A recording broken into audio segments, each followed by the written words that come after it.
കുണ്ടറ പടപ്പക്കര ഇരട്ടക്കൊലപാതക കേസുമായി ബന്ധപ്പെട്ട വിശദാംശങ്ങളുമായി Kollam rural SP Sabu Mathew, DYSP Jaleel തോട്ടത്തിൽ, കുണ്ടറ CI അനിൽകുമാർ എന്നിവർ മാധ്യമങ്ങളെ കാണുന്നു. ഇന്ന് ഈ പ്രസ് മീറ്റ് വിളിച്ചേക്കുന്നത് നമുക്കറിയാം, കേരളത്തെ മൊത്തം നടുക്കിയൊരു സംഭവമായിരുന്നു കുണ്ടറ ഉണ്ടായ ഡബിൾ മർഡർ കേസ്.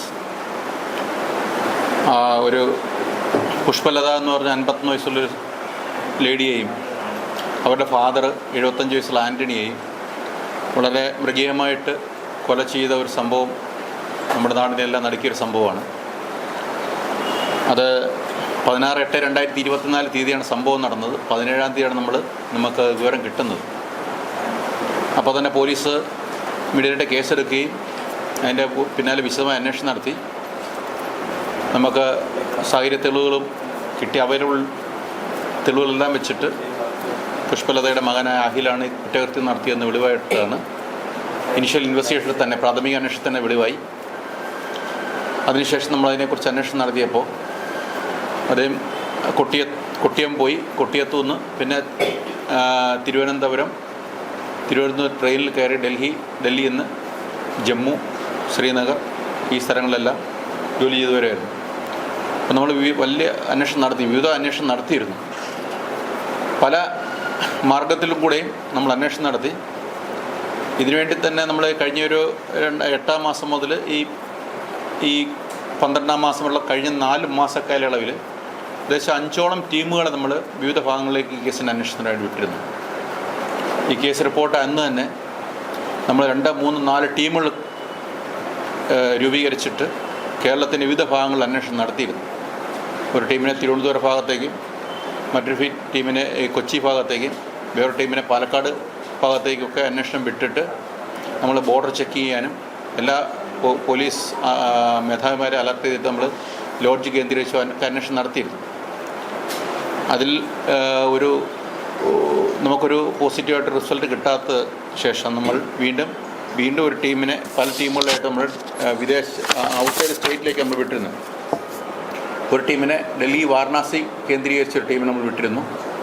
മറ്റൊരു ടീമിനെ ഡൽഹി വാരണാസി, ആദ്യത്തെ ടീം പോയി വന്ന ശേഷം അടുത്ത ടീമിനെ ഡൽഹി, വാരണാസി, കുളു, മണാലി, പിന്നെ മലാന എന്നൊരു സ്ഥലത്ത് പ്രതിപോകാൻ സാധ്യതയുണ്ടെന്ന് വരെ കിട്ടിയതിൻ്റെ അടിസ്ഥാനത്തിൽ ആ ഭാഗത്തെല്ലാം 2-3 ആഴ്ച അവർ അവിടെ ഹോൾട്ട് ചെയ്ത് അന്വേഷണം നടത്തി. എങ്കിലും നമുക്ക് തെളിവൊന്നും കിട്ടിയില്ല. പിന്നെ മറ്റൊരു ടീമിന് മഹാരാഷ്ട്ര, പൂന ഭാഗത്തേക്ക് നമ്മൾ വിട്ടിരുന്നു. ഗോവ തുടങ്ങിയ സ്ഥലങ്ങളിൽ വിട്ടിരുന്നു. അതും ആഴ്ചകളോടെ അന്വേഷണം നടത്തിയെങ്കിലും നമുക്ക് റിസൾട്ടൊന്നും കിട്ടിയില്ല. പിന്നെ മറ്റൊരു ടീമിനെ നമ്മൾ ഓൾ കേരള ബേസിൽ വിട്ടിരുന്നു. അത് തുറന്നുകൊണ്ടിരുന്നു.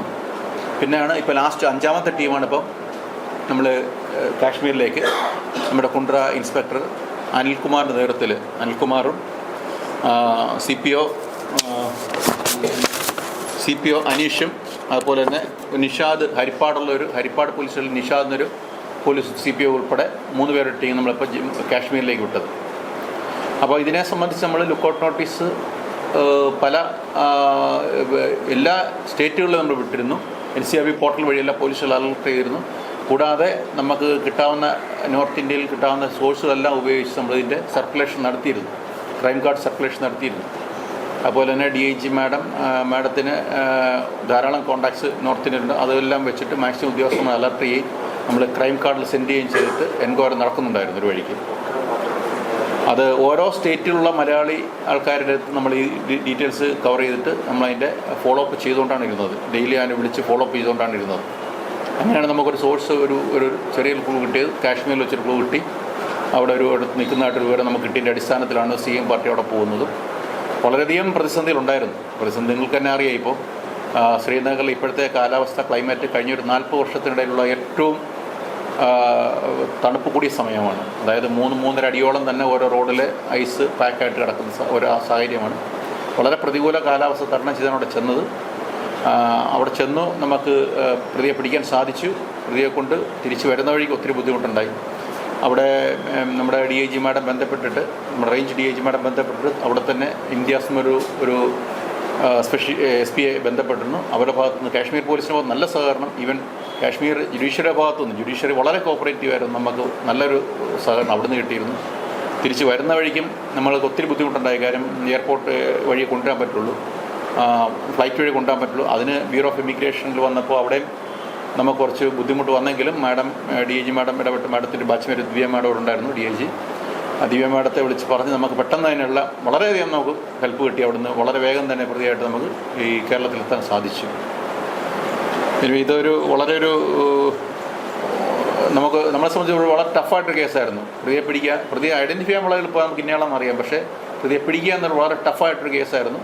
ആ ടഫായിട്ടുള്ള കേസ് ഇത്ര പിടിക്കാൻ ചില സാഹചര്യങ്ങളുണ്ട്. അതായത് മൊബൈൽ ഫോൺ ഉപയോഗിച്ചിരുന്നില്ല പ്രതി, അതുകൊണ്ട് തന്നെ നമുക്ക് അതിനെ ബ്രേക്ക് എടുക്കാൻ ഇച്ചിരി പ്രയാസമായിരുന്നു. പക്ഷേ കുണ്ട്ര പോലീസ്, എസ്പെഷ്യലി അനിൽകുമാർ ഇൻസ്പെക്ടറുടെ നേതൃത്വത്തിലുള്ള ആ ഒരു ടീം വളരെ 4-5 മാസമായിട്ടുള്ള അശ്രാന്ത പരിശ്രമത്തിൻ്റെ ഫലമായിട്ടാണ് ലൊക്കേറ്റ് ചെയ്യാൻ സാധിച്ചത്. അനിലുള്ള വ്യക്തിപരമായ കുറേ കോൺടാക്ട്സ് ഉണ്ട് നോർത്ത് ഇന്ത്യയിൽ. ആ കോൺടാക്ട്സ് വളരെയധികം എഫക്റ്റീവായിട്ട് ഉപയോഗിച്ചുകൊണ്ട് മാത്രമാണ് നമുക്ക് ഇത് കിട്ടിയത്. ഇത് കൂടാതെ നമ്മൾ എയർപോർട്ടിലെല്ലാം ലുക്കൗട്ട് നോട്ടീസ് കൊടുത്തിരുന്നു. പിന്നെ നമ്മൾ ബോർഡർ, അതായത് ഇൻഡോ ടിബറ്റൻ ബോർഡറും അതുപോലെ തന്നെ നേപ്പാൾ ബോർഡറും എല്ലാം നമ്മൾ അവിടെ അലർട്ട് ചെയ്തിരുന്നു. നമ്മുടെ ഒരു അനുമാനം ശരിയാണെങ്കിൽ ഈ പ്രതി അധികം താമസിയാതെ അവിടെ നിന്നും കാശ്മീരിൽ നിന്നും നേപ്പാൾ കിടക്കാനുള്ള പ്ലാനായിരുന്നു. പക്ഷെ അതിന് മുമ്പ് നമുക്ക് പിടിക്കാൻ സാധിച്ചു. വളരെ ഒരു നേട്ടമായിട്ടാണ് പോലീസിൻ്റെ മോട്ടീവ്. ഓൾറെഡി നമ്മൾ പറഞ്ഞത് തന്നെയാണ്. പുള്ളി ഡ്രഗ്സ് ഉപയോഗിക്കുന്ന ആളാണ്. മണി ആണ് മെയിൻ മോട്ടീവ്. പ്രധാന മോട്ടീവ് മണിയാണ്.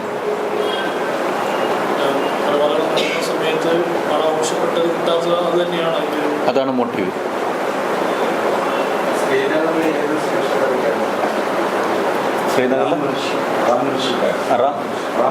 റാമുൻഷി അവിടെ ഒരു സൂപ്പർ മാർക്കറ്റിൽ ജോലി ചെയ്യുമായിരുന്നു. 2-3 സൂപ്പർ മാർക്കറ്റിൽ ജോലി ചെയ്തു. പിന്നെ ടാക്സി ഓടിക്കുന്നതിന് വേണ്ടി ഏജൻസിയെ സമീപിച്ചിരുന്നു.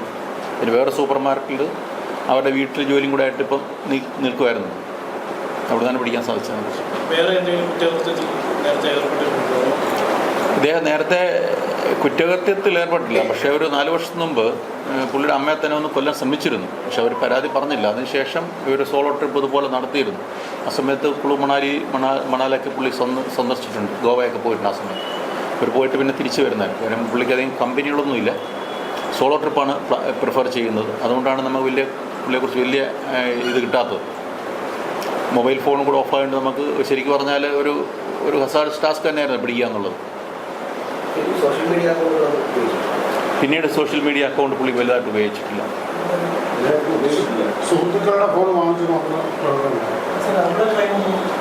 ഇല്ല, കാശ്മീരിലെ ക്രൈമൊന്നും കമ്മിറ്റ് ചെയ്യുന്നില്ല. ഡ്രഗ്സ് ഉപയോഗിക്കുന്നുണ്ടായിരുന്നു. ഏതാ? ഇല്ല, ഒറ്റയ്ക്ക് പോകുന്ന ട്രിപ്പാണ്. വേറെ സപ്പോർട്ടൊന്നും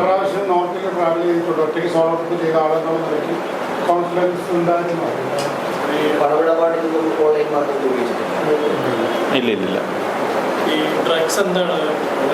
എല്ലാ ഡ്രഗ്സും ഉപയോഗിച്ചിട്ടുണ്ട്. അവൻ പറഞ്ഞ ഒരുമാതിരി എല്ലാം ഉപയോഗിച്ചിട്ടുണ്ടെന്നാണ് പറഞ്ഞത്. അതായത് ഗഞ്ച, പിന്നെ ഹെറോയിൻ കിട്ടിയിട്ടില്ല എന്ന് പറഞ്ഞു. MDMA ഉണ്ട്, സ്റ്റാമ്പ് LSD സ്റ്റാമ്പുണ്ട്, കൊക്കൈൻ ഉപയോഗിച്ചിട്ടുണ്ടെന്ന് പറഞ്ഞില്ല. കൊക്കൈന് മറ്റുപയോഗിച്ചത് ശരിക്ക് മണാലി ഭാഗത്ത് വെച്ചിട്ടാണ്, ഇവിടെ വെച്ചിട്ടല്ല.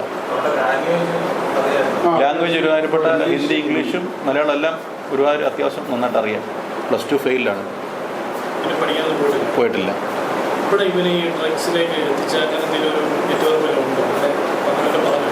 നെറ്റ്വർക്ക് എന്ന് പറയാൻ പറ്റില്ല. പിന്നെ ശരിക്കും പറഞ്ഞാൽ ഒരു ബ്രോക്കൺ ഫാമിലിയാണ്. അതാണ് ഇതിലേക്ക് വീഴാൻ കാരണം, ഡ്രഗ്സ് ഉപയോഗിക്കാൻ കാരണം.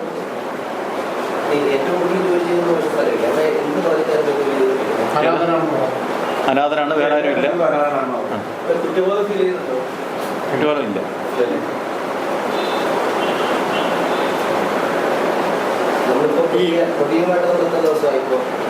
ഏതാ? ഇന്ന് രാവിലെ എത്തിച്ചോ?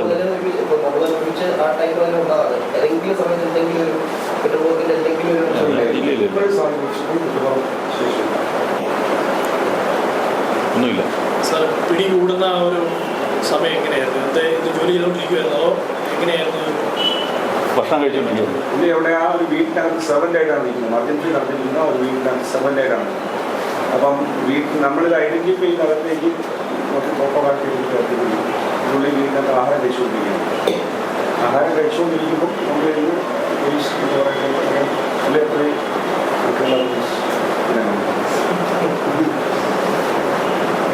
എത്രയായാലും ഒരു 10 ദിവസം മുമ്പ് ഇവിടെ വെച്ച് നേപ്പാൾ ഏതെങ്കിലും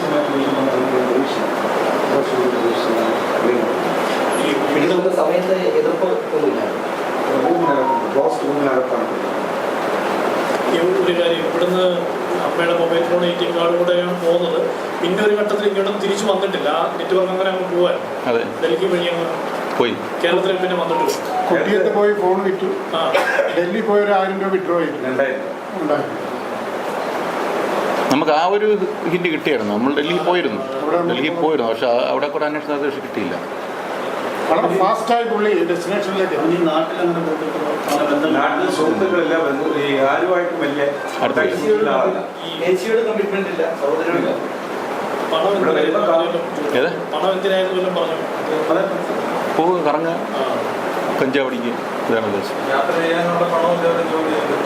സോളോ ട്രിപ്പ് നടത്തുമ്പോൾ സ്വാഭാവികമായി ഓരോ സ്ഥലത്ത് പോയിട്ട് അവിടെ ജോലി കാശുണ്ടാക്കുക, പിന്നെ അതിന് അടുത്ത സ്ഥലത്ത് പോവുക, ഇങ്ങനെയൊക്കെയാണ് ക്യാരക്ടർ.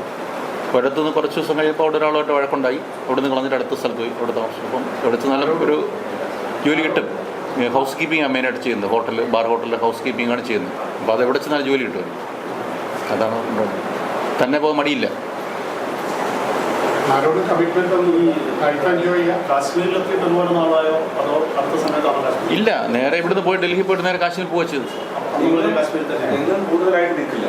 1 മാസം മേലെയൊന്നും നിൽക്കുന്നില്ല. അവിടെ നിന്നും 6 മാസം ശമ്പളം നടത്തുമാണ്. അങ്ങനെ മാറി നിന്നു. പിടിക്കപ്പെടാതിരിക്കാൻ വേണ്ടി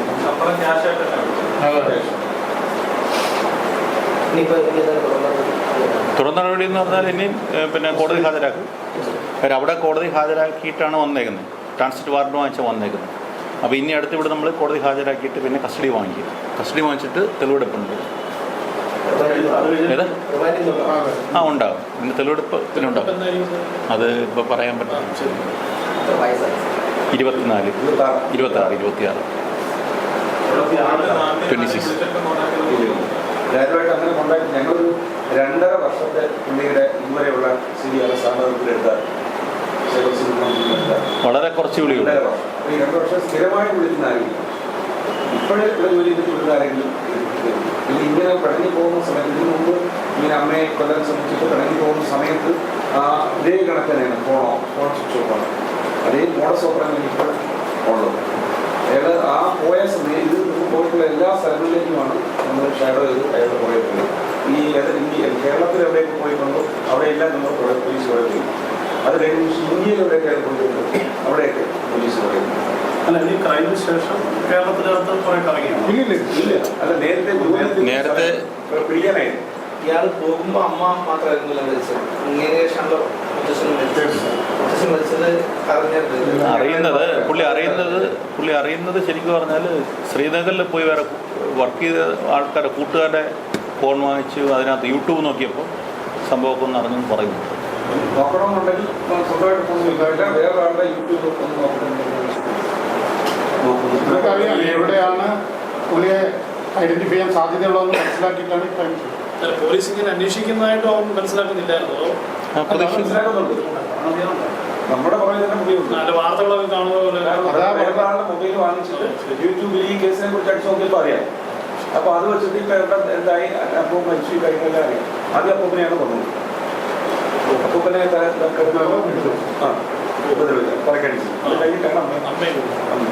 അതായത് അപ്പൂപ്പനെ അടിച്ചിട്ട ശേഷം പിന്നെ അമ്മയെ ഫോൺ വിളിച്ച് വരുത്തിയത്.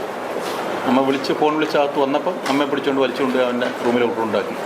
പിന്നെയാണ് അമ്മ അറ്റാക്ക് ചെയ്യുന്നത്.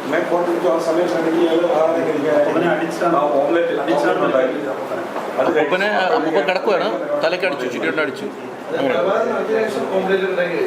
കഴിച്ചില്ല, ഉണ്ടാക്കി. അപ്പോഴത്തേക്ക് അമ്മ വന്നു.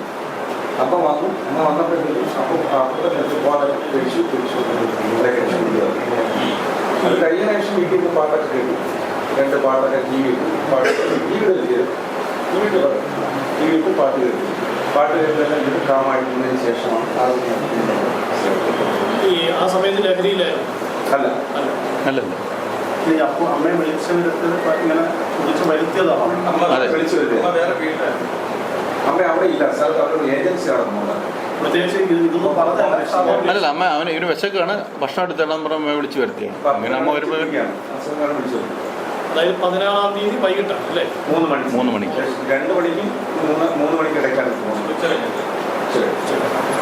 വേറെ 6 മണിക്ക് ശേഷമാണ് മുത്തച്ഛനെ കൊലപ്പെടുത്തി മരിച്ചു എന്ന് ഉറപ്പാക്കിയതിനു ശേഷമാണ് അമ്മയെ വിളിച്ചു വരുന്നത്. മരിച്ചില്ല, പക്ഷേ അങ്ങനെ ചിന്തിച്ചു ഈ ഞരക്കം മാത്രമേ ഉള്ള ആ സമയം. എത്ര അടി അടിച്ചിട്ടാണ് പുള്ളിക്ക് ഓർമ്മയില്ല. ഒരുപാട് അടി അടിച്ചു എന്നാ പറയുന്നത്. 16-ാം തീയതി വൈകിട്ട് 6 മണിക്കാണ് ഇറങ്ങുന്നത്. 2 മണി തൊട്ട് 3 വരെ ഈ ഒഫൻസ് നടക്കും. അത് കഴിഞ്ഞ് പാട്ടൊക്കെ എല്ലാം കഴിഞ്ഞ് 6 മണിയാണ് ഭക്ഷണം പാകം ചെയ്ത് ടി വി കൊണ്ട് പാട്ട് ഭക്ഷണം പാകം ചെയ്യുന്നത് ഇതിന് ശേഷമാണ്. അത് മൊത്തം അത് അമ്മ വരുന്ന ഇന്നത്തെ ഒരു എസ്കേപ്പ് ചെയ്യാൻ സഹായിച്ചത് പിറ്റേന്ന് ഉച്ചയോടുകൂടിയാണ് പുറലോകം അറിയുന്നത്. ആ ടൈമിൽ അത് നമ്മൾ ഫോളോ ചെയ്യാൻ പറ്റിയില്ല. കേരളം വിട്ടു കഴിഞ്ഞു. ഇപ്പം പോകുന്ന വഴി നമ്മളൊരു 20 മണിക്കൂറോളം പുറകിലായിരുന്നു പോലീസ് പോക്കൊണ്ട്. ഞാൻ പോകുന്നതിൻ്റെ ഓരോ വഴി നമ്മൾ 20 മണിക്കൂർ പുറകിലായി. അതാണ് പറ്റിയത്. ഈ ക്രൈം നമ്മൾ വീണ്ടും ഒരാൾ മാത്രമാണെന്ന് പറഞ്ഞാൽ ഉറപ്പുണ്ടായിരുന്നു. അന്ന് രാവിലെ ഒരു ഇഷ്യൂ ഉണ്ടായിരുന്നു. അന്ന് രാവിലെ ഇഷ്യൂ ഉണ്ടായിട്ട് പോലീസിനെ വിളിച്ചു വരുത്തിയായിരുന്നു. പോലീസ് അമ്മയും മകനും തമ്മിലുള്ളതായതുകൊണ്ട് ഇതിനെ ഉപദേശിച്ചു. ഇതിന് വേറെ എന്തെങ്കിലും ഉണ്ടെങ്കിൽ അറിയിച്ചാൽ മതി. ഇതിനെ ഉപദേശിച്ചു. അമ്മയും മകനുമായതുകൊണ്ട് അങ്ങനെ ഉപദേശിച്ചുകൊണ്ട് അതിനെ തുടർന്ന് വീണ്ടും നമ്മൾ പറഞ്ഞാൽ കേട്ടിരുന്നു. ഉപദേശം സ്വീകരിച്ചു. അമ്മയും മകനും സ്വാഭാവികമായിട്ട് നമ്മൾ ഒത്തിരി കേസ് വരുന്നതാണല്ലോ പോലീസിന്. വീട്ടുകാർക്ക് ഒത്തിരി വരുന്നതാണ്. എല്ലാം പോയി പോലീസ് പോയി സംസാരിച്ച് സെറ്റിലാക്കി വരുന്നതാണ്. ഭയങ്കര ബ്രൂട്ടലായിട്ട് കാരണം അതെ. ശേഷം അമ്മയെ കൂട്ടനും ചുറ്റിയിലൂടെ അടിക്കുവാനുണ്ടായിരുന്നു. തലക്കടിക്കുവാനുണ്ടായിരുന്നു. അമ്മയുടെ അച്ഛൻ. അത് കഴിഞ്ഞിട്ട് അമ്മയെ ചുറ്റിയിലൂടെ അടിക്കുകയും എന്നിട്ടും ഞരക്കം തീരാനായിട്ട് ഈ കൊലയുള്ളി കൊണ്ട് തലയിൽ കുത്തി. എന്നിട്ടും ചലനമുള്ളത് കൊണ്ട് തോന്നി തലയിലെടുത്ത് ശ്വാസം മുട്ടിച്ചു. സ്മോദറിംഗ് ആണ്. ഇത്രയും വലിയൊരു കൊലചെയ്തി പ്രതി അവസാനം ജോലി ചെയ്ത സമയത്ത് അവരോടുള്ള പ്രതികരണം അവർ വളരെ സൈലൻ്റ് ആണ്. കാമാൻ ക്വയറ്റ്. ഒരു കുഴപ്പമില്ല. ഒന്നും അറിയത്തില്ല, ഒന്നുമില്ല. സിമ്പിൾ. ഇപ്പോഴും അത് തന്നെയാണ് ആറ്റിറ്റ്യൂഡ്. വളരെ കൂളാണ്. ഇതേ കൂളായിട്ടാണ്. യാതൊരു കുറ്റബോധവും ഇല്ല. ഭക്ഷണവും കഴിക്കുന്നുണ്ട്.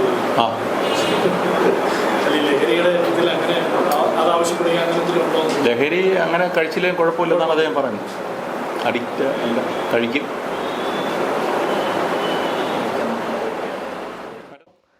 ശ്രീനഗറിൽ നിന്നും പിടികൂടിയ പ്രതിയായ അഖിൽ കുമാറിനെ ഇന്ന് റിമാൻഡ് ചെയ്യും. വരും ദിവസങ്ങളിൽ പ്രതിയെ കസ്റ്റഡിയിൽ വാങ്ങി തെളിവെടുപ്പ് നടത്തും. News desk Kerala prime today.